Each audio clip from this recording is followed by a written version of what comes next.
Who is ready to make some science?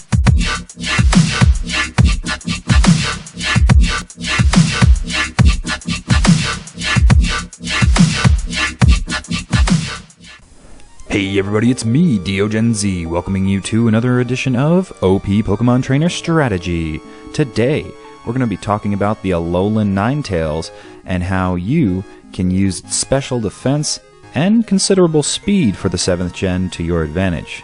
The only noticeable stat changes that we see between the Alolan and Kanto version of Ninetales is the diminishing physical attack, which really doesn't matter when we get to the moveset, and also the upgraded speed. Just slightly, 9 points, but it's nice. And its access to abilities, plus its switching of types, is really the most drastic things that change with Ninetales here, going from a fire to an ice fairy, and instead of activating a sunny day when it enters onto the field, with the hidden ability which is available, Snow Warning, the user has access to setting up a hailstorm by just simply stepping onto the field with Ninetales' Alola form. Now, if you don't want to go with that and you have one that has Snow Cloak, your evasion will actually be boosted one stage anytime that Ninetales finds itself in a hailstorm. So for the items, I recommend Leftovers, since it's going to be a specially defensive Pokemon. Or, if you do have the Snow Warning ability, I recommend the Icy Rock, which will extend your hailstorm from 5 turns to 8. Now let's head out into the field to see how you would actually raise an Alolan Ninetales in the effort value sense. There's two main modes by which Ninetales can operate in the 7th gen. You can have it as a Hail Sweeper, and really I recommend the Snow Warning ability above the Snow Cloak every time when it comes to Alolan Ninetales, because so few Pokemon have access to setting up weather moves simply by stepping onto the field. So if you get that on your team, it's really good to highlight that ability. So you're gonna really want to have Hail for both the Nasty Special Sponge set and the Hail Sweeper set. But with the Sweeper set, since its special attack is not its highest stat, it is pretty good, but it's not its highest. You're gonna want to have Nasty Plot on there, which will increase it by 2 stages. So the idea is, hopefully Ninetales will be up against something that is launching special attacks against it, since it has some special bulk to it. Then you'll be able to set up a Nasty Plot and initiate your own sort of sweep.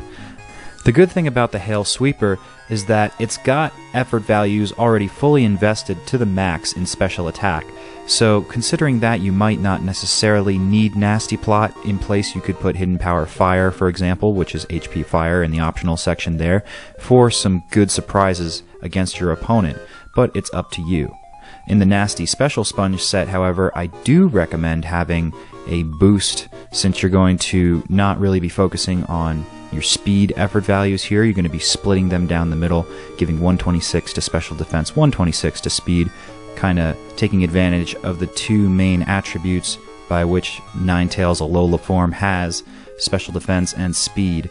By maxing those out, you're going to be able to get some quick hits on your opponent, take on some special attacks because of your bulk investment in that, and also launch your own with varying degrees of potency depending on if you include Nasty Plot into your set here. For the natures, Modest will boost your special attack, Timid will boost your speed, and Calm nature will boost your special defense. When considering natures, you gotta also know what it decreases, and so for this, all these natures I've recommended decrease stats in physical attack, which clearly by the moveset you see won't phase Alolan Ninetales whatsoever. So check out those Pelagos sessions. That's what you'll have to do to train up this Ninetales Alola form to the max. I've been DeoGenZ, hoping that I've helped you out in the 7th gen metagame, and I will see you in future episodes.